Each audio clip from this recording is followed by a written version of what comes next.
It's not too bad. I mean, mine isn't easy. You know, Martuscelli isn't. Yeah, that's true. That's true. Yeah, no, my boss, my boss in the US, she was practicing my name ahead of like official things. So, because normally, I mean, first name is fine, right? But when you have these official things and then the Yeah. yeah, Especially if there's Germans in the audience and they're yeah. like, Yeah, but actually they are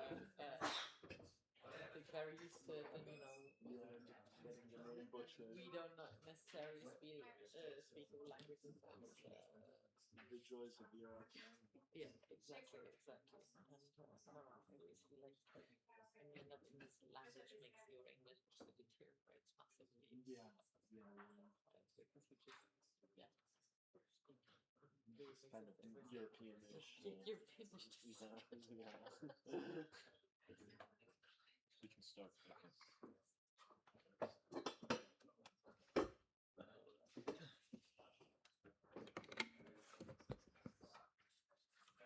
Okay. Hello. My name is Carlo Martuscelli. I'm a trade and economy reporter with Politico, and I will be moderating this final panel today on strategic autonomy. Joining me as panelists are Philippa Sigl-Glöckner, Managing Director of Dezernat Zukunft and President of the European Macro Policy Network. We have Victor van Hoorn, Director of Cleantech for Europe, and we have Max Reddel, Founder and CEO of the ARC Foundation. Today, we're going to discuss European sovereignty in a time of intense geopolitical dislocation. I think it's fair to say that the decade so far has been characterized by a profound sense of vulnerability. And each successive crisis we've encountered, starting from COVID, has underscored our external vulnerabilities, the brittleness of our political architecture, and at times, variously, the naivety and cynicism of our political elites. But at the same time, and I think this is a point that often gets lost, Europe has generally come out of these successive crises okay, not always great.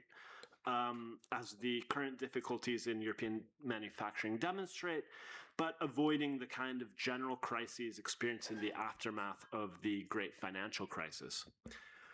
So what does this all mean? It means we have strength, and Europe remains for now a major player, and in terms of wealth, in terms of educational attainment, and in terms of ability to mobilize resources, we count.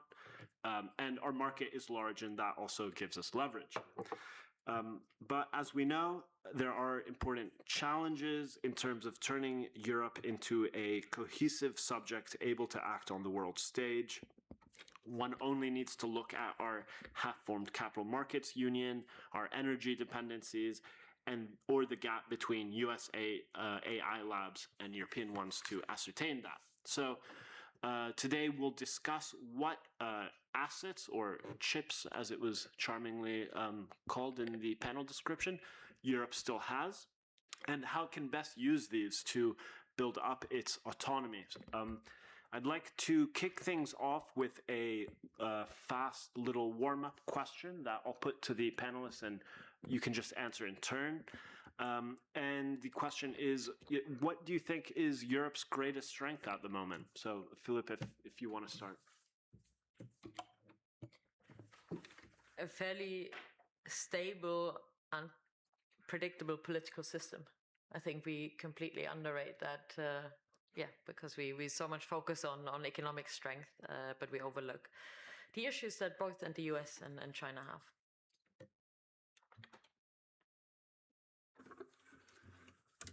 With a focus on the chips, I think actually it might be very important points of the, like choke points actually, of the semiconductor supply chain, like ASML, ZEISS, and TUMF actually, probably that. But I also agree with Philippa as well. Yeah, coming further, would have echoed Philippa's statement, although with some caveats there as well. We can expand on the panel later on. But I think, like by all measures, we are still, for now, one of the wealthiest continents in the world. And I'm at the risk of trying to stir up a conversation and be controversial here. If you look at, we had 2022, the energy crisis. The fact is 2026, we have another energy crisis. We didn't do an awful lot to mitigate the risks from our energy dependence between the two. A little bit, but not by much. And the fact is, I think, is because we frankly can afford it. It hurts, but we can afford it. Other parts of the world cannot afford it. So in that sense, yeah, our wealth and our economic wealth is still a very strong asset, despite all the bad news and the ranting that you see in different parts of the political system. Okay, great. So starting things off with a bit of optimism then. Philippa, I wanted to start with you. So back in February, there was Trump's threat to annex Greenland. And a little bit afterwards, you wrote a paper analyzing some of the US's vulnerabilities that it had with respect to the EU. I wanted to know if your analysis still held and if anything's changed, especially now with the Iran war. Yeah, good question. I asked myself that too. So maybe just to give you the dimensions we looked at. We tried to understand where Europe had asymmetric leverage towards the US. And that was in dimensions of, first of all, like macroeconomy, and this goes to your point and your point about, Europe being a bloody big market that US companies need. Then in energy, and that really for me came out of a defensive motivation. I was very scared about, us going into an LNG dependency. So let's pick this up in a second and see how this developed. But for the paper, we came out much more positive. And it's really, my colleague who's an LNG expert, Yannick Steitz, who convinced me that the game was the other way around. It wasn't us who had to worry so much about depending on the US. It was the US who really, really needed Europe as a market. And then just briefly to kind of run it up, we talked about financial markets and US treasuries, and then a little bit about the digital stack. So what has changed or hasn't changed? The obvious question is on energy. So I think in the short term, it is a little bit of a tricky situation, and maybe this is even more for Germany than for Europe as a whole, because the German government decided to let its gas reserves run down, or basically let the market decide, which to my mind is not a great thing to do, and we should have learned this from the crisis, but we did not. So we need to see that we can refill for next winter, and this may be expensive, but then again, as Victor says, frankly, Europe can pay the price. In the medium to long term, actually, our analysis has not changed because LNG markets are fundamentally different from pipeline gas, and there are a couple of reasons. Still quite a lot being available, contracts not being destination bound. Quite a lot of reasons why we'll do well. I think there's a bigger worry maybe about Asia, because in doubt, we will just pay more than Asia, and then they have the short end of the stick. And then maybe going into digital goods and the macro, and this is kind of fusing, I think, in the whole AI question. It's actually more that the analysis that we've been doing back then we've kind of gone in the same direction. AI just makes everything more intense. The investments are so huge. Our assessment back then was that the American digital companies really need a European market. Now I think with AI that's even more the case, because the capex they invest is so insane that if they can't sell to the second biggest market in the world, they have a real problem. On the other hand, if American AI is embedded in European companies, this is an even stronger power lever maybe than if you just run your cloud on American infrastructure.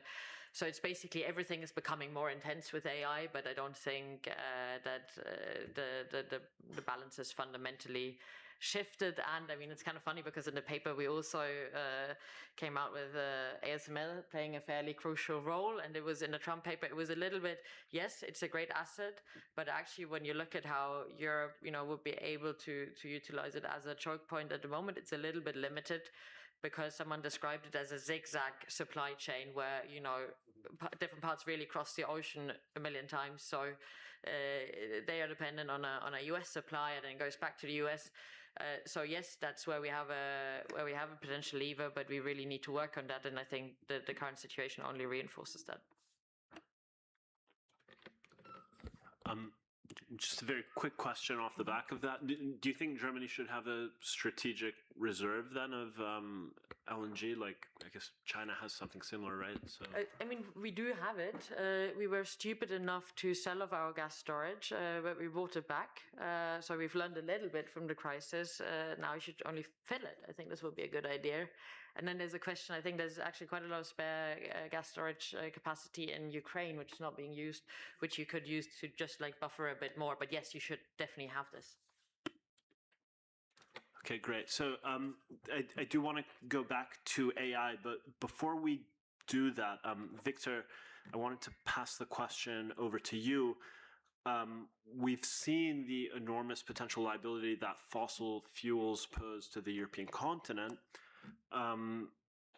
especially now with Iran, but at the same time, there's the perception that the green transition is weighing on European industry at a time of intensified competition. I mean, I was speaking with a big chemicals company just a couple weeks ago, and I was asking them about, China and Chinese manufacturing, and they're like, yeah, China, but actually, ETS. So, is that a circle we can square? I mean, which costs more, transitioning or delaying? Ooh, that's an interesting question to open a can of worms here. And first of all, risking of taking a slight snipe at those chemical companies. Please do, by all means. The recent statement is more of we're more able to do something about the ETS problem than we think we're able to do something about the China problem. So, as I was saying, I think the chemical companies' assessment is that they're more able to do something about the ETS problem right now than they're able to do about the China problem, which explains why they've put their priorities like that. Now, but I think, it's a very complex question, and we have to, listen to them, obviously. But here again, I think this is for me, a classic, I would say it's a classic debate for me that has far deeper ramifications, which is that I don't think in that debate we've always been very good at looking at the evidence, looking at new technologies, and planning out in a realistic way how those industries are going to decarbonize, are going to change energy inputs, or are going to, for example, electrify. And why I say that is, I think one of the principles the EU has always abided by in this place is the principle of tech neutrality. We know it because it comes historically from different energy mixes that member states have. The French nuclear approach, and the German, more skeptical about nuclear. But I do think it points to a deeper point, which is looking at the evidence and thinking not in terms of pinpointing our hopes on certain technologies, but actually looking really at the cross edge of those technologies and capital markets, and looking at, do capital markets, does private capital believe that those technologies are going to be the future of this transition or not? And there, I'm sorry to say, some of those sectors I think have unrealistic, I think there is symptoms. Please name names. No, I will not single out specific. Well, if you want me to single out a specific company, fine, I'll do it. The biggest chemical company in Europe is BASF. BASF, to the latest tally, has paid that an effective carbon price in the last 10 years. They've received more free allowances on the ETS than they ever emitted. What have they done with the free allowances? And I think that's interesting. They've either paid shareholder dividends, or they've done a huge capex investment in China. So free allowances out of the ETS, which is cash on the market, which European companies needed to buy to meet their ETS obligations from BASF, ended up subsidizing capex expenditure outside Europe. I think that's just, call a spade a spade. I think that's a challenge, but I think what's deeper to that challenge is actually to the heart for me of our industrial policy. That case gives two very concrete examples, concrete lessons. One is BASF in China is building a state-of-the-art chemical facility, which by all standards is far more efficient than all the installations we have in Europe built in the 70s, 80s. That's a fact, that they're using much more advanced technologies. So those industries in Europe, unless they upgrade to the latest technologies, absent an ETS, will still not be able to compete in a completely global open market. So that type of industry, steel and chemicals in Europe, needs to do a huge upgrade to come to the state-of-the-art level if it wants to have a chance of competing. That's not an ETS question. That's actually a pretty competitiveness question. I think dismantling the ETS, as they're suggesting now, will solve none of that equation. But I think also that for me tells another story about Europe where, stability and predictability is good. But I do feel sometimes our industrial policy of the last 20, 30 years has been mostly about not writing off fossil assets, but not actually investing in the assets of the future. We're trying to find technological tricks not to write off our industrial assets, that are aging, but we have spent far less time in looking at new technologies and thinking how we could replicate those technologies in a far more efficient way. To finish off, like another example here is the steel industry complains a lot about ETS. In my ecosystem, I have somebody building a steel company in Spain right now. State-of-the-art technology, cheap electricity price in Spain. They're pretty confident they can compete. Yeah, of course, the steel safeguards and protecting the European market helps, but their cost per unit is completely different than the legacy assets we have. And so I think for me, that's one of the lessons here is we've spent a lot of time not delaying the write-offs in the transition that we are going to happen someday, rather than thinking, okay, this is going to happen. How do we upgrade those industries very fast so they can compete in the global market? Great. I'm going to very inelegantly now go over to Max. I'll try. AI is very energy intensive. Max, first of all, I just wanted to get a sketch of the current state of play of the AI race, with regards to the US, Europe, and China. I know you can keep it very general because I think most of us probably have an idea if you've been paying a bit of attention. And then I have a more specific point after that. Sure. The AI race between Europe, China, and the US, I think for Europeans it doesn't look very good. I think it's usually not really a secret. There's a lot of things that go quite badly for Europeans in this regard. Yes, we have, as I mentioned before, some semiconductor choke points that are quite useful, but those are maybe some of the few cards that Europe actually holds. Maybe some of you know the piece Europe 2031. My organization has been partnering with external other people and researchers to write this up, to basically show what actually means if everything goes business as usual. It looks quite bleak for Europe. There's basically no data centers like out here. Even if you look at the announced gigafactories, it's gonna be maybe 1 gigawatt of compute in 2029 or maybe 2030. Things have been delayed quite a bit. There's no European frontier AI company. Sorry, Mistral doesn't count. They are roughly 12 months behind the frontier. That's quite a lot in AI terms. It looks generally quite bad. If we also believe that AI is quite a multiplier on productivity and economic growth in the coming 5 to 10 years, then Europe is overall in a very bad position to actually reap the benefits and make use of that. It's not all bad, but there's a lot of dependency and there's little leverage that Europe has at the moment. So I'm actually going to quote from that piece you mentioned, Europe 2031, and I recommend any of the listeners or spectators who are interested in AI to read it, because it's a very compelling way, I think, through fiction to discuss a very material policy question. And this is the quote. We had a negative vision. We were good at negative visions. We were going to be devoured. Every memo I wrote down from a description was of what we were losing, but we couldn't offer a positive vision. You cannot ask people to absorb years of disruption on the basis of otherwise it gets worse.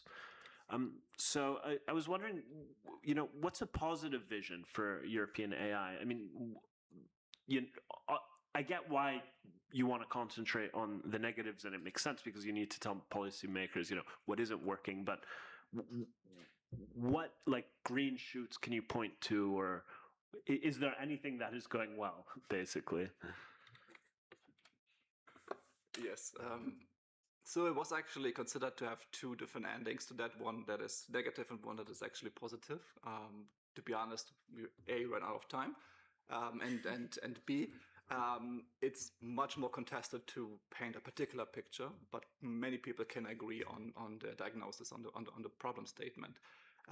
That being said, I think what would be a positive vision? I think, just to be clear, so 2 years ago in the previous organization that I've worked in and with my team, we have been pushing, for example, for something that we call Discern for AI, basically a huge pooled effort to do something like frontier AI development.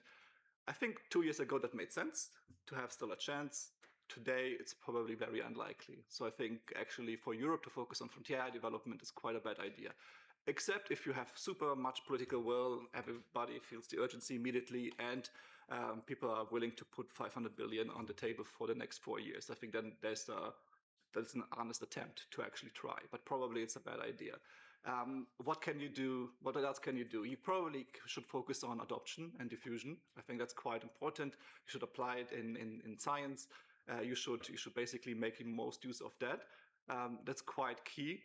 To capture the benefits of AI, but you also should probably really try to talk to those semiconductor choke points.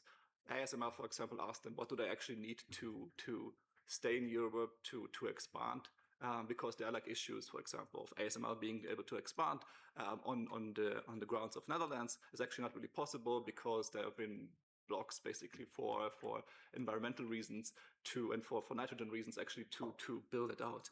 I think this is something that probably needs to be tackled to be able to actually make sure that those companies that are good cards that Europe has to actually make them stronger. And the other one is something very simple, which is, well, Europe does hold 5% of the global AI compute. The US holds 75% at the moment. There are huge investments on the way that probably will make this gap much bigger. That is quite problematic. Not necessarily to train big models, but to actually just use it for inference. Basically, just run the models. When you actually want to use them in your economy. Of all the global compute, actually roughly 2/3 are currently not used for training, but actually for inference, for actually just using them. And the demand for that is actually increasing extremely fast. The question is, if Europe doesn't have any kind of data centers that they can build, they have no data centers they can actually use. They have to use other data centers. The question is whether they will have access to those in the next 2 to 5 years when there is a so-called compute crunch very likely to happen, because there's a bottleneck of how quickly you can produce, but the demand is increasing very strongly. So will Europe have access to that? Will Europe be able to do that? I think something can be done now. I think something needs to be done now and quickly. And that's what we tried to basically also push for with the Europe 2041 scenario, to make the case of urgency and not complacency of things that have been basically taken really badly was, I think, in the last year especially, was being disappointed by, for example, GPT-5, or people thinking that this is still overhyped or there's a bubble. I think the conversation has been changing. I think the situation with the Chinese DeepSeek earlier last year has been misinterpreted very strongly, in a way that we actually don't need any compute. I think that's quite a mistake. And if we look at the open source community, some would say, for example, this is my last point, some would say, for example, according to Epoch AI, one of the organizations that tracks a lot of those kind of things, their open source models are 4 months behind, but that is usually only on average the case, and only on public benchmarks that are usually being gamed. If you actually look at the real world benchmarks that are more private, that you can't just game, then models are usually 8 to 12 months behind. and the gap is actually widening like over the next years. That's at least to be expected. That's all very tricky. Overall, build more data centers, build more leverage, help the companies that are performing really well already. Medium term, focus quite a lot on diffusion and on absorption of the AI tools.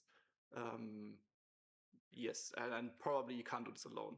You probably have to actually build a coalition of other middle powers that have like other important bits and pieces of the supply chain. Like speaking about South Korea, Japan, for example, but also the Nordics of like of energy supply, like all that needs to really be done together with others. Okay, I'm ending my monologue here. No, if you write such a piece as Europe 2031 or make such a nice podcast out of it, I mean, this is even, I think, the greatest bit about it. You can listen to the end of Europe while running through the English Garden in Munich. You deserve a monologue, and there's lots of interesting things in there. And I thought it was a great piece because it sparked a lot of discussion. It also finally kind of moved us to action. Now we've been thinking a lot about like AI economics, but they're so hard to wrap your head around because I mean it's like basically all these transition technologies, but just at the extreme, and you just add so many zeros that you are in dimensions that are normally reserved for government budgets. You're not really in like the commercial world anymore. So I thought that was really interesting, and that's how we started thinking about AI economics and what can work. And the question we tried to answer, because I mean, in your piece, one of the kind of trigger points is that the US shuts us off or reduces massively the inference Europe has available for AI. So we thought about, how plausible it is that the US can shut us off. And whether the business model of the companies, the AI labs and the hyperscalers can still work. And the interesting conclusion was that even with the European market, we're not sure it works. Because it's really quite expensive. You need to make a lot of money with customers, and you need to have really high penetration of customers. So even if you have a market of over 200 million customers, we estimate that you need to make around $800 per month per person for this to work, and at the moment it's $46. Now we are, at the beginning of a curve, and obviously these models are highly speculative and hard to do, and many unknowns. But it just tells you something about how I think tricky this whole thing is, and why is this so relevant. Also, I think in thinking about policy questions and what to do. Because I really think it emphasizes and stresses your point on diffusion and adoption. What we really need to do, and I think what the big risk in Europe is that it is fairly expensive. We're not so good at translating into action, also because, this is a difference in the political and social system. Our companies are less flexible. We have a lot more worker protection, so it's not that easy to just replace people with AI or just change your whole company structure because now it can work completely differently. So actually, getting quick adoption and getting a high value add out of models is not that straightforward, which maybe from a social perspective is a good thing, from a tech perspective and from winning the economic race is a bad thing. So one thing I worry about in Europe is the diffusion and adoption aspect. And if you then have less of that, then it becomes really difficult with building the inference, because if you build data centers, you really need them to run in order to recover your capex. But when you're not sure whether it will actually run, because you're not sure that the companies will actually spend all this money, you really have a problem. And that's where I think the Chinese models could be quite interesting, because it's a little cheaper, and for many of the industrial applications or even white collar applications, it's sufficient to use. And I know how far you are away from the frontier. This is a little bit hard to tell, but if you speak to companies now already, I don't think that it's normally the model capabilities that are the limit. I think the work that most of us do are already fairly complex. Is already fairly complex, but for me, we work with Claude. It's not the model that's a constraint. If I frame my task properly, I do better with Sonnet than with Opus. It's really about the implementation. The stuff is quite good, and hence, when you speak to companies, you already hear a lot that they are actually switching to lower costs. Microsoft announced that they may work with DeepSeek because it's cheaper. So I think for the American way of doing things has a great risk because it has great bubbles, but it has one advantage, like coordination of expectations. Everyone is running in one direction because they're pretty much convinced that AI is going to be great. And then, I mean, you may get a social revolution, but economically it works to align expectations. In Europe, where you're a little bit more uncertain and some people are more cautious, coordinating this huge investment game is a hard one. And that's one bit that I worry about a little bit, and I wonder whether one can do something about it politically. Great. Well, actually, that is a nice transition to. Oh, yeah. Please jump in. Sorry, I think from the Cleantech space to not take such a high-level macro perspective, but more, more to the ground. What I think is interesting, we hear from companies is one that AI in certain pockets of our ecosystem is going to revolutionize the game completely, and actually for the energy transition. Can give you 3 examples. The way we manage grids with AI can be far more optimized, and we can get much more out of existing grids. 2, speaking to a company that said, if I do AI well, I can cut by 6 my R&D time for new battery chemistries, for better batteries in the future with higher density, which will allow us to electrify things we don't even think we can electrify right now. And the third thing is, from a European perspective, talking back to the energy security question, one huge untapped potential of the energy system currently for Europe, which, by the way, is something happening in the US driven by AI hyperscalers, is the advent of geothermal energy, where technology there is changing completely the game, but particularly AI has helped them bring down the costs. Sorry to bore everyone with that, but geothermal energy, the cost is in the drilling. Once you drill and you've hit what you're looking for, it's like other renewables, it's a very low OPEX cost, but it's the initial CapEx. AI done well, mapping the subterranean, identifying similar geologies to sites that have been successful, cuts your cost in some cases in half and even further. So, so this is pushing the technological frontier in all of areas. It's more to say there that when we talk to companies, they say, look, where it's all doom and gloom about AI in Europe, there's still one advantage is apparently, and I'm not an expert there, so I'm happy to hear your fellow panelists, but apparently we do have excellent databases which are the source to train those models for specific industrial applications. And there you can have the best models, but if the data is not the right one underlying, then your model may not be doing the right thing. And the analogy I saw recently is, the argument was always, oh, China has the most data because it has less privacy, it's cobbling up all the data. And I was looking at an interview from a military expert who said, yeah, but most of the data is absolutely useless if you're going to trade the most advanced drone to hit a target in the middle of 5,000 kilometers away. So you have to have the right data sets to train for the right industrial applications. And there, apparently, Europe does tend to have pretty good databases, and which is also something that the big hyperscalers out of the US are desperately keen to tap into. But maybe I see it wrong. I think I agree. I want to combine actually the points here, like one on the point on the model use and like the frontier model use versus the cheap model use, but also the way of using AI to cut costs by half for huge applications. I think there's definitely one thing where cheaper models make sense, and I think this is like the current trend, which makes sense to actually just really absorb the capabilities that have been around for a while. But this is a very lagging indicator, of course. The underlying capability is still moving into more and more impressive directions, right? Like of course, as an office worker, I can use Mistral to summarize a PDF, right? Or to write my email or something like this if I really want to. But for particular things, especially if you want to push the frontier in various other technologies, right? You might need to have the more advanced capabilities for that, including, for example, right, for cyber offense and defense. I mean, one of the lines that we have used that I like in particular in Europe 2031 is like that the civil servants in the EU are not allowed to use the frontier AI models, while the US government is using it to execute military operations, right, in Venezuela, for example, or in Iran.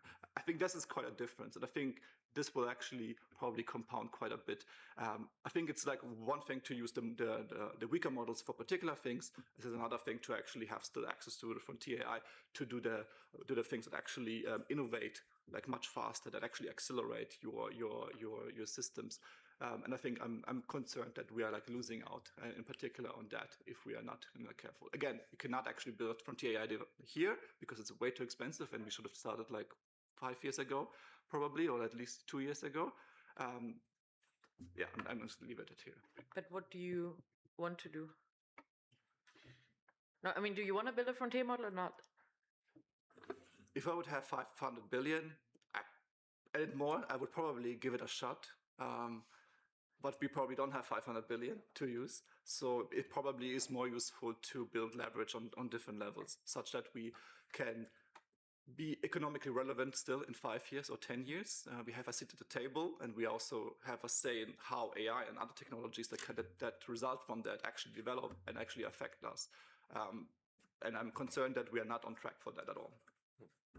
Can I come in on another point you mentioned? Because I really think it's an underrated one, because it feels fairly small compared to like the big kind of infrastructure capex. But I think this whole question around like government and the kind of AI government has access to is a real issue, because information is power, and we're in a geopolitical situation where this matters. And the US government sitting there, I mean, you know, with capabilities ranging from, I don't know, just some research for a trade negotiation to, you know, cyber war to proper, like, underground intelligence, having that advantage, and our government's not having that, that is a real problem. And now I think this has kind of a second iteration, and it's really relevant to thinking about the specifics of policy is, I guess, then you think, all right, so we should develop something so that our governments can use AI and they can feel comfortable with it, because maybe, you know, it's a little bit better if a think tanker uses Claude, but as government, you want to think a little bit about how much you embed this in your infrastructure. So then you come to the conclusion, okay, you probably want a European AI software layer that does it in a safe way for governments, but you also want it to be frontier, so maybe then combined with the model, or not trivial, but also the question is which player does it and how do you incentivize it in the right way as government? You could probably go to 1 or 2 companies today now and be like, you know, you're the obvious ones, do it, and we have a buy European clause, and it's obvious, but then you have 2 risks. First of all, yes, government having a much worse AI than others. And secondly, that they're producing something that works because they have a captive buyer, but that they can actually not sell outside. And then again, you have a problem with the business model. So how do we make the software layer work in Europe for both the reasons of like capturing value from AI and our governments not being totally behind? Yes, that's a good question. We've been thinking about this for a while. There's only unsatisfactory answers, I think. But I think the best push is probably to build as much leverage as possible to guarantee frontier AI access in the future. So you can actually, that the software that you build on top of that, or directly or indirectly, you can actually continue using without the US government, for example, deciding to just pull your access completely, while then also focusing on doing economically valuable things on top of that. I think it's a set of things that you do, but I think important. And I think that's why I'm emphasizing it. I think guaranteeing access to frontier AI with leverage, because is going to be quite important. And I think just like a big market in Europe is not enough. I think it's going to not be enough for sure. A lot of other things need to be done for that. Again, semiconductor supply chain, I think is a big one. Making sure that you can actually apply AI in a really useful way with the data sets that we have in industry, for example, in science and medicine. I think to do this, to accelerate actually those efforts would be quite useful. If you want to champion a few like national or European champions, I think that might be also quite useful. For example, there are bottlenecks, right? For example, Mistral AI is doing a really good job, but what is the issue, for example? They're having issues to actually attract enough capital, right? Because they need actually to have enough compute, enough data centers for the future. You actually have to log into usually longer period contracts, usually like over the next 5 years. But that requires a lot of money, right? Data centers are very expensive. Over 5 years, it's getting much more expensive. So how do you do this? It's really tricky. And then you have the situation where you might have Mistral pivoting more and more, like their support now ASML. I think maybe some people forgot there was also Aleph Alpha in Germany, like not that long ago, as another national champion. They have been also pivoting to AI support. The question is whether, for example, Mistral will do the same, or whether we have any kind of other companies that do that. I think that your point previously on labor and allocation and the mobility that we have is actually quite problematic. I think the best example of how it's done is probably the Danish model, where you have as an employer like much more freedom to hire and to fire, which gets you a lot of mobility, but you actually have a lot of labor protection on the side of like you have the government basically guaranteeing that you have benefits and everything for like 1 to 2 years, I think, or something like this. So there's a much more mobility, which makes it much more possible to create companies that fail potentially. I think you have a lot of high risk, high reward kind of bets. And I think Europe is not good with high risk, high reward bets up to now. Maybe Sprint, for example, in Germany is a good approach, going in the right direction that does something like this. But we probably need more approaches, something like an ARPA or like an UK ARIA kind of style of high risk, high reward, not like a Horizon Europe thing, which is low risk, low reward, and having more hoops to jump through than the NBA has. Yeah. Sorry, can I now ask Victor a question? Because we were at a conference last week, and it was the panel I learned most from in ages, because they talked about financing and how to exactly like finance the scale up of all these high risk, high reward things. So how do we fix that? I'm sorry for asking a question. I know this is your role, but no, please. So many interesting things. How do we fix this? Quick questions are maybe I'm going to also append my own question to that, which is, we've been talking a lot about like these massive investments we potentially need to make to at least try and not even catch up, but like not fall too far behind. At the same time, we have green transition, supposedly going on. I mean, do you see these as two competing priorities? Is there enough funding to do both? And are there even maybe some places where it's synergistic? Like, for example, if we're, covering Spain in photovoltaic and that brings down energy prices, maybe we can build more data centers. I don't know. I mean, something like that. Absolutely. There's a multi-layered question with a multi-layered answer, but I think absolutely. First of all, to your concrete example, I think that's not surprising. Hyperscalers are eyeing the Iberian Peninsula to locate. It's cheap electricity. Spain is with ample solar and batteries technology probably going to have one of the cheapest energy costs in the future. And so I think the answer is yes. But I think on a more macro level, I think so. Full disclosure, I've been 15 years in this town. 10 of them I spent working on the Capital Markets Union. And I will actually argue in many of that space that we actually have the diagnosis completely wrong. And what I mean by that is politicians always wonder whether we have enough money. And I would argue, if you look at the European Central Bank data, we have the money. The money is there. The problem is that we are not creating the market framework or the policy frameworks for that money to say, hey, there's an attractive return on investments if I do those investments in Europe. And this is the story we get across the picture for Cleantech, but I hear it's in other areas the same, is okay, I'm going to deploy capital. It needs to have a viable business model. The model needs to be able to scale and needs to be able to compete with international competitors, particularly if we keep the market open to our competitors in Europe. That's simply talking to banks, to investors. That's the question they ask themselves every day, is there the business case? So I would say often what I hear is like the business case doesn't seem to be there, and it seems to be somewhere else that we can find better opportunities. So I think really what I mean by that is most people in the Commission and member states and Parliament worry about we need to mobilize X trillion for that. And I was like, well, yeah, but okay, but we need to have first a conversation of why is the money not moving in? What are the impediments? Because once you remove the impediments, you do see money flowing in. And by the way, it could be European money, it could also be international money. I think capital markets are international, are connected. So I think that's the first point. So to say, to say, is there enough money for the green transition in AI, I think is the wrong, in my personal opinion, probably the wrong way of framing it. I think, money will flow if you create the opportunities for it. And there's many examples. And the thing is, across sectors, across technologies, the answer is always different. To give you one example, and I didn't follow the previous conversation, unfortunately I arrived late, but I didn't follow the previous conversation on the energy union and grids. We need to have a massive build out of grids in the future. But the thing is, we know how we finance grids. Institutional investors in Europe know what grid bonds are. We know exactly how we build out additional cables. The first question is it smart to build additional cable? Is it smart to more efficiently use the cables we have with innovation? But that's a separate question. But to give the example of grid, we know how to build it.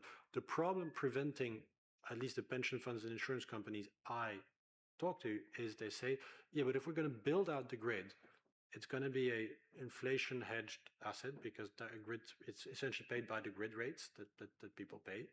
But the real question is, at some point, the system's costs are going to go higher and higher. And the question is, do we trust the politicians that they will keep the rates as is, or they will want to renegotiate those down? Because that means that the bonds I invest in are not going to give the same yield over 20 years. So essentially, this is a regulatory political risk, not a pure financing question. And I'm giving that example to say that, like, across many of the sectors, at least we deal with, yes, there's a question of the availability of capital. Yes, there's some frictions in the type of capital we have in Europe. That is definitely the case. Let's talk about that. But in terms of absolute figure, if you say, is there enough money available? I would say, let's just relentlessly focus on creating the right framework conditions for those investments in Europe. And then I'm pretty confident that we will see that there's quite a bit of money available.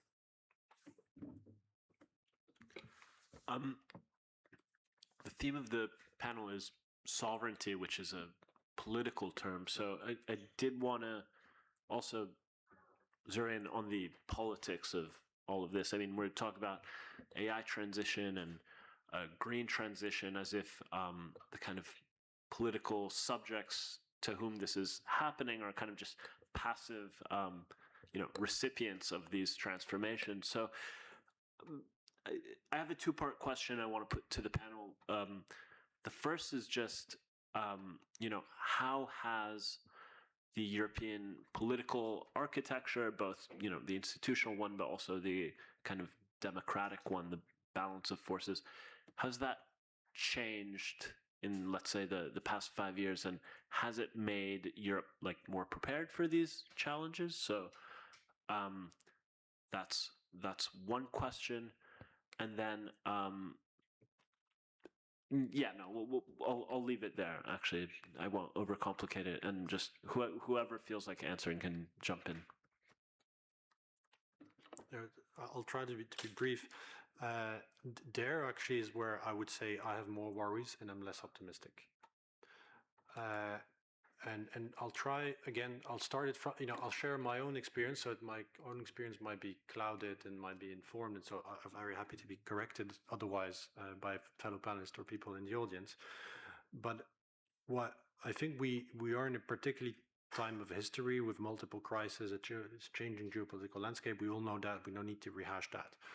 But I think where I worry institutionally with the institutions is that I don't think we're often necessarily sharp and good enough at the diagnosis, but once we agreed on the solution, work relentlessly towards that objective. If I look in the last 2 years, the number of policy discussions I've had in Brussels where actually policymakers in the Commission tell me, yeah, we know we need to do this, but this rule prevents it, that rule prevents it, we can't do this, we can't do that, state aid rules, trade rules, and I'm like, at some point, what you see is an institutional machinery that is more welded to the rules it has than the policy objective it tries to achieve. And that's something I see constantly again and again and again. So there, I worry. On the political level, I worry as well, because I think it's again, we had the, particularly the Letta report on that. But the fact is, I think in a number of key critical areas, capital markets, energy, we've reached the limits of what we can do in the current institutional architecture. And essentially, to achieve scale in a world where scale matters for commercial success, for investments, we will have to accept again, a small transfer of sovereignty from member state level to the EU level, which is probably not in the absolute term, an absolute loss of sovereignty for Europe, but it's just that somebody else gets to make the decision. And there, I have to confess, if I look back at the last 50 years, I'm going to quote somebody way smarter than me, but last year at the Bruegel annual event, there was Mario Monti, the former Italian prime minister, and I think he's captured it very well. And he said his worry is increasing localism and nationalism in politics. And what I mean by that is increasingly member state governments and national leading being worried about what I do at European level, how does it translate to my next election and to the next 2 years. And less compared to maybe 20 years ago, a generation of national politicians that do understand, yes, there's a national interest, but they're also there to achieve a bigger interest. I sense we've lost that. Yeah, maybe I can come in there. I mean, okay, so I think I have a slightly different perspective, since kind of my first job inside this whole kind of European construct was starting to work at the German Ministry of Finance in 2018. So I think that my starting point there was different, and for me that was never that much there. So for me it was really interesting to read basically all the negotiation documents for Maastricht, because this is really, I mean, where people were prepared to take a big step. And what Helmut Kohl did, I mean, you never know how much this was like the trade with, German reunification, but still what he was willing to do, and taking that leap and abandoning the mark, which was a big symbol in Germany, was really big thing. And I'm not sure we've had this since. It was basically, I think, all built on the premise that they're going to build this political union where, everyone is prepared to give up a little bit of sovereignty. But today, this is really not the premise you're working from. And then the only way of dealing with this is to develop, a highly advanced technocratic machine. And this is what has happened. And when you fill technical problems into a technocratic machine, then it can process it, but it cannot process political problems. And this is why you need to, write up rules and come up with calculation machines like we have in fiscal policy, so that it's all very objective. But then you also get hung up in it, and you cannot, do these political trade-offs that you need to make for the geopolitical game. And one example where you can see this, I think, very specifically, where it now gets hard, is on the anti-coercion instrument. It's a trade instrument that's been activated, really delegates a lot of power from the national governments to the EU. I mean, the fact that it exists is already, I think, quite astonishing, but we have not seen it be activated yet. And I think whether that happens is an open question, because for that, governments need to be prepared to really let the EU run with it. But that also maybe brings me to what we can do. I don't think it's a solution, because I think it's actually too little, and this gives Europe really a structural disadvantage in this geopolitical game. Is that what you have to do if you're not one unified political player in that kind of very situation when you negotiate? You have to, make your deals ahead of time so that you have a package in your pocket, that when you, first of all, that you're able to activate the ACI because whoever suffers from it is, compensated. But then also that in that situation, you don't have to go back and call everyone and negotiate the stuff. Then you're in the middle of it and you've already lost. But you already know what you're able to sell. And on that one, I'm a little bit, I don't understand why these, or maybe they're being made, but I don't think so, why these horse trades that we need to make to be prepared for tough negotiations, why they don't seem to be drawn up in Europe, so that we're ready to negotiate even without having really centralized political institutions. Sorry, if I can quickly jump on that. I'm sorry, and again, I was not in a negotiating room. I can't, it's based on the outside of it. But if you look at what happened around the Turnberry Agreement between the EU and the US, I am not confident that we have any national leader right now willing to either think long term or transfer that level of sovereignty to the European level. I agree 110%. But this is why I don't think you can wait for this to happen, and why you need to do something else right now, which is, make these deals, which is not about transferring sovereignty, but it's rather, I get this and you get this. It's exactly the negotiations that are basically running Europe right now. And in a way, I think this is much more promising than a big formal process. This is also, I think, the way that we should work with the UK. Geopolitically, we have to do that. It makes us a lot stronger. And that's the way you can do it, rather than to go through big formal processes or, handing over sovereignty, because no one is prepared to do it right now. I think Turnberry is interesting because it's an example of where we see the European architecture kind of throw up new players. Like Bernd Lang, the European Parliament's Trade Committee chair, ended up playing a really important role. He was going back and forth between Brussels and DC, and I think no one could have necessarily foreseen that ahead of time. I think now we see a kind of wrangling between Kaja Kallas, Antonio Costa, von der Leyen, the various council leaders over who represents the EU abroad, and I think that's not necessarily like a bad thing. It shows there's some dynamism in the system, and they're trying to figure out who should represent the EU. Sorry, just, on this, this is all good, but just imagine, like, you have these two now very centralized governments, the US and China. And then, no, actually, and I know it a little bit from both. In the negotiation, it's not only that you have the problem with multiple geographies, they also play off every different dimension against the other dimension. So, if you have like competency on energy or on trade, you need to like oversee the whole package. This already is a huge problem for one national government. The German government already can't do it because, you have one ministry in charge of this and the other ministry in charge of this. And then when it's a trade of this against this, you're already done. And now you have, like, it's a 2x2 matrix. It really kills you. So I think the structure disadvantage is really quite huge. Okay, no, that's fair. I wanted to open it up to the audience to ask some questions, but just before we did that, Max, I did want to ask you just about, again, the kind of democratic question and AI. Even now we're talking about EU institutions, but like not so much the populace or the kind of party political democracy. So where do you see that in relation to AI? Or is it just going to be that basically people hate AI and politicians know we kind of need it, and it's going to be like this very bitter kind of populist conflict? Yes. I think it's a really good question. It's really hard to answer because it really depends on exactly what happens and what we will be doing. I can see how the headline mission of the organization I founded is preparing Europe for transformative AI. Obviously, we think that Europe is not prepared for that at this moment, which has huge consequences, I think, also with respect to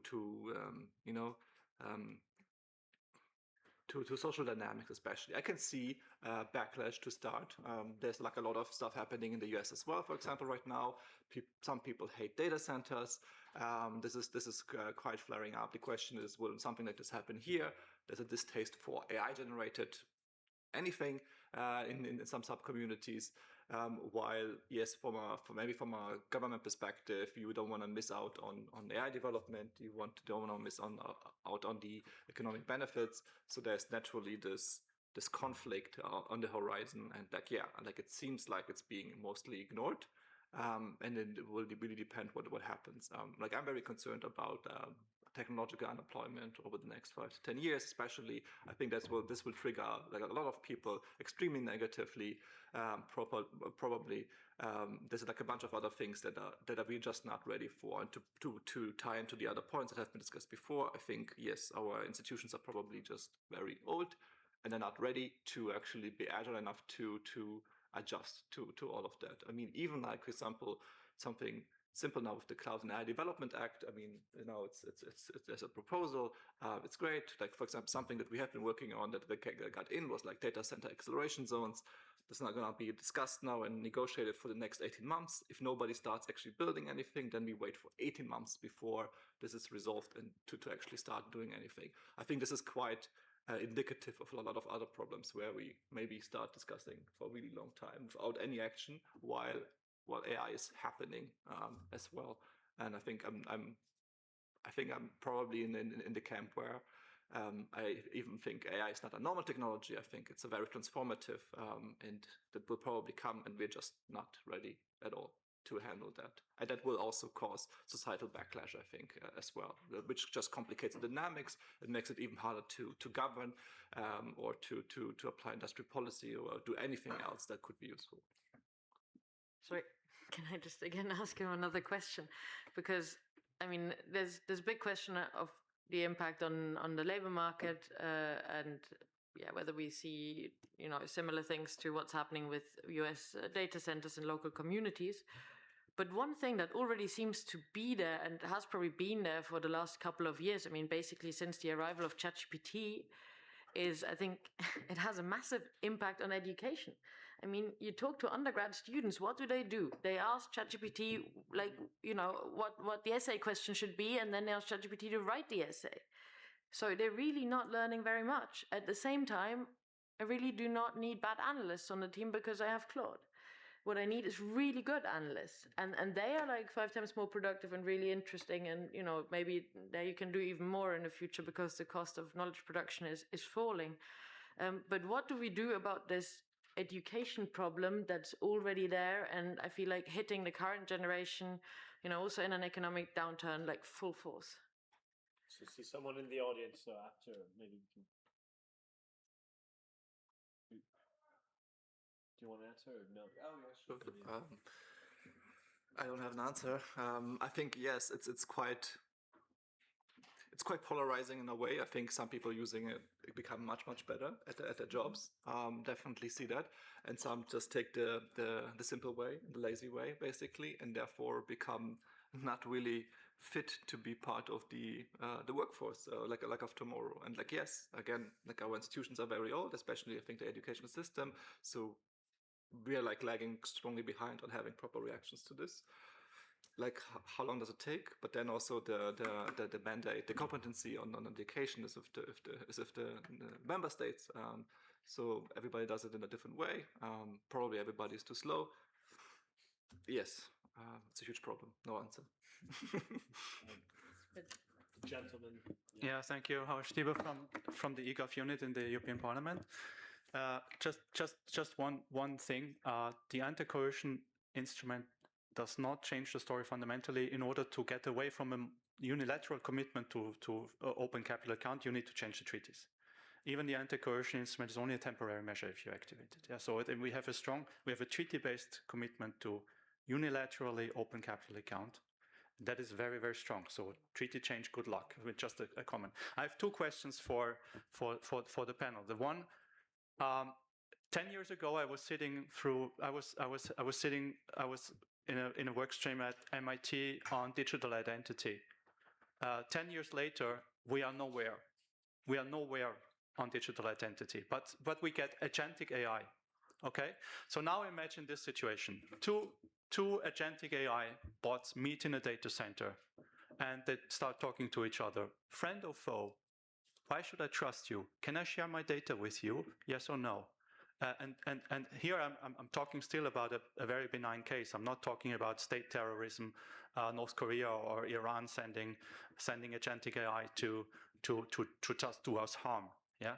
So any thoughts on this? How we are not ready at all. We have not solved the problem of digital identity at any level, and now we get agentic AI. First question. Second question.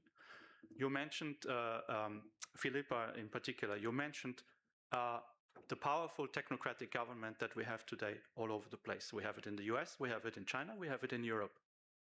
Do we really want our government maybe next year, extreme right government in France, maybe the year after in Germany. Do we really want our governments to use agentic AI against their own populations? I mean, we know what the National Socialists were able to do with just radio. I mean, we are now in George Orwell to the square and cubed. I mean, what about that? Is there still a kill-off switch? Can we still get off the train? Is there any? What happens to fundamental rights? What happens to democracy? Will our press, our journalists, our other control forces, our democratic control system be at a level playing field? Will journalists, NGOs be able to use AI in a sufficient extent to actually control our technocratic government and the might it has? Thank you. Yeah, so it seems like the question really is looking at how these tools, how agentic AI changes the kind of security conversation, whether that's our own states and their relation to the constituents, to the populace, or private business or hostile foreign states as well. Yeah, I think on the latter question especially, I would think, yeah, it's probably up to us what we do with that and where we make the decisions. I think you can see parallels also to the whole recent episode between Anthropic and the US Department of War. Anthropic saying, hey, we had only two conditions: don't mass away the American populace and don't use our systems for autonomous weapon systems. And Department of War like, no, screw you. You're now a supply chain vulnerability risk. We don't want to talk to you. I mean, they still did a few weeks later because they have to at the moment. But yes, I think that the tendency probably goes in this direction, which doesn't look great for that. I mean, maybe the Europeans can do it differently. I mean, your question was framed as using agentic AI against the populace. It's a very targeted framing, like against. I guess probably we shouldn't, but it can be used generally. I think it would be useful if governments would be using AI and agentic AI, but there are probably more useful applications than mass surveying people, for example, right? Maybe I can add a little bit. So on your second question, I mean, it's a very tough one, right? But it's going to be hard to keep this in the bottle away from governments. So I think there are two things one can do. First of all, actually spread it as far as you can, so that it's at least kind of less the privilege of a few people, and many smart people would have the chance to develop something as a counterforce. And then one that is particularly important, and I mean, we have seen interesting shifts in power, very ambivalent ones, I think, now with AI, is where are the companies? And, do they protect democracy? Do they act as a counterbalance to government? Or is it more like in the US, where it's at least partly very unholy alliance? And I think this is a very, very important question for us. Now, in our darkest times, unfortunately, this was answered in exactly the wrong way. They helped.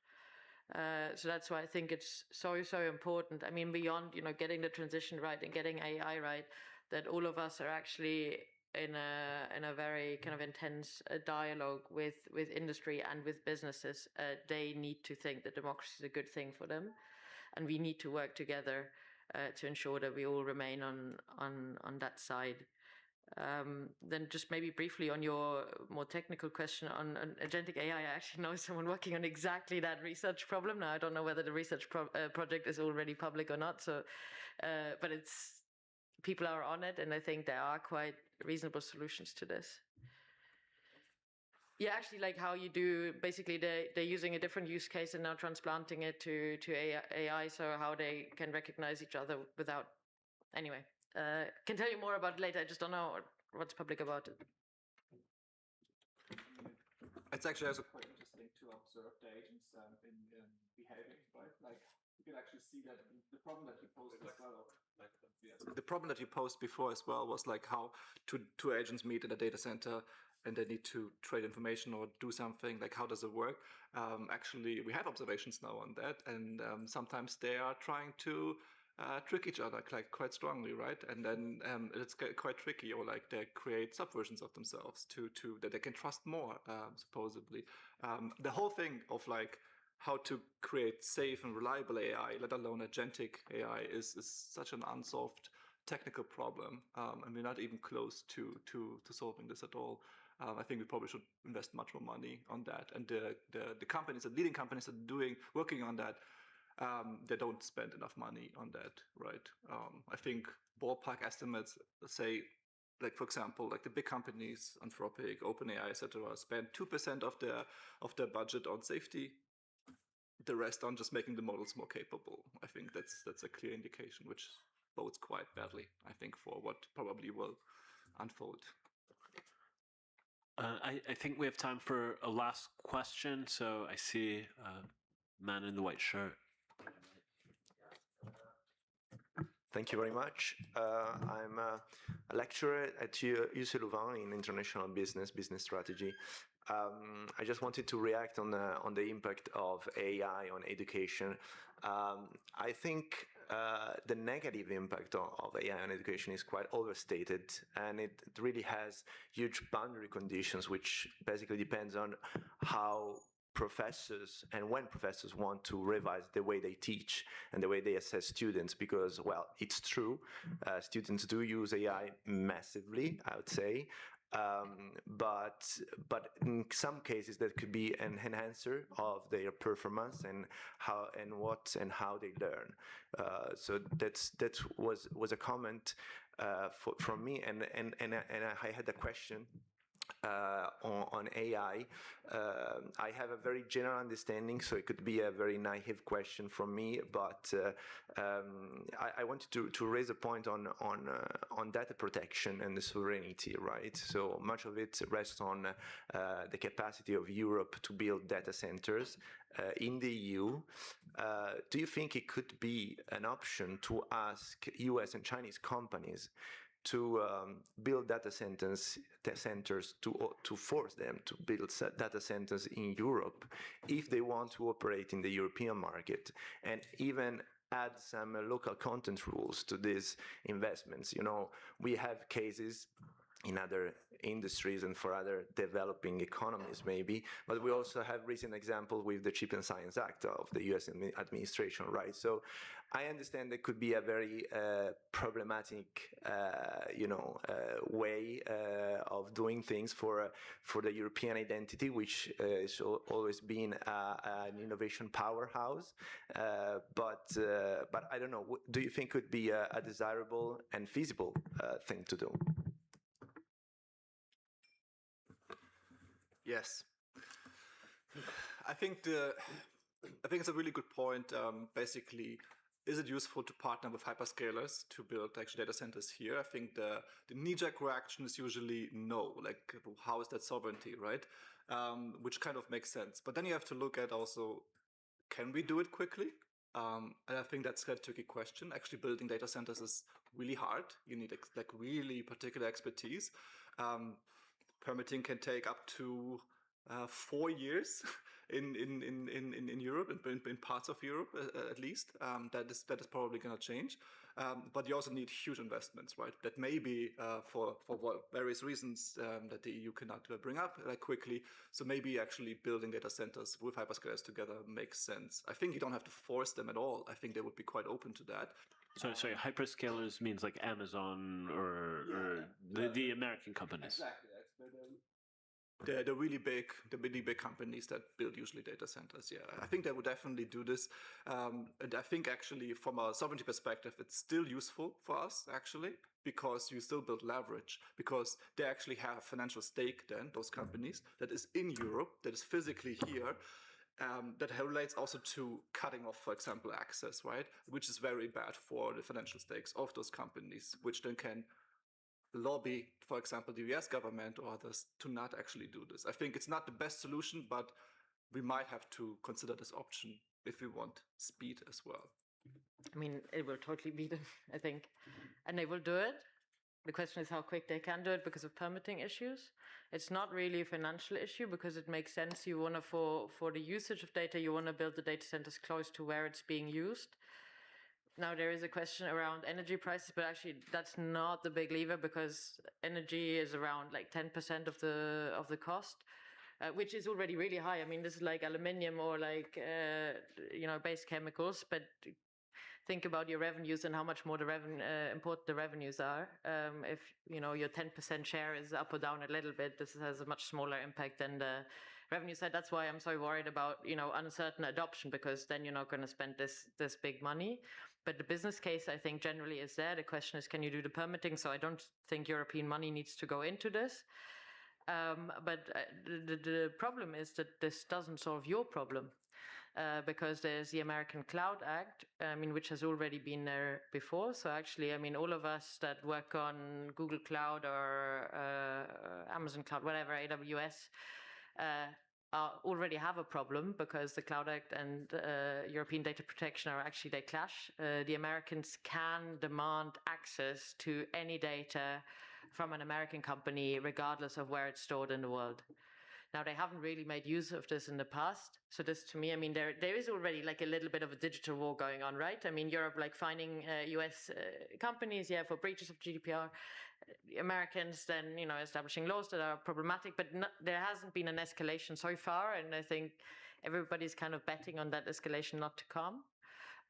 But is it a really comfortable position? No, and you need to change something more fundamental than building data centers here. I think this helps for like the sovereignty and material kind of leverage question, but not really for your data to be safe.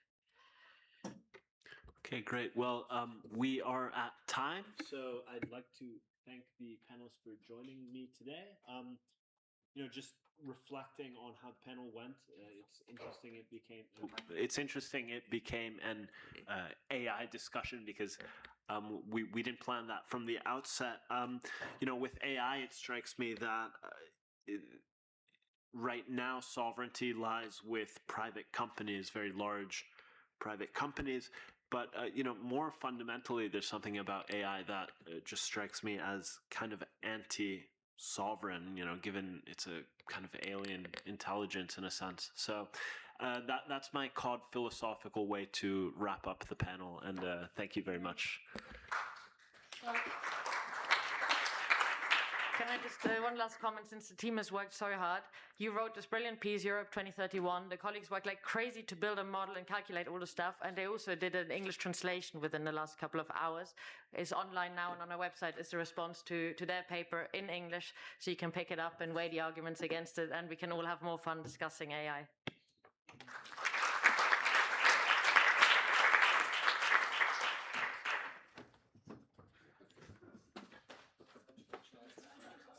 To put that here.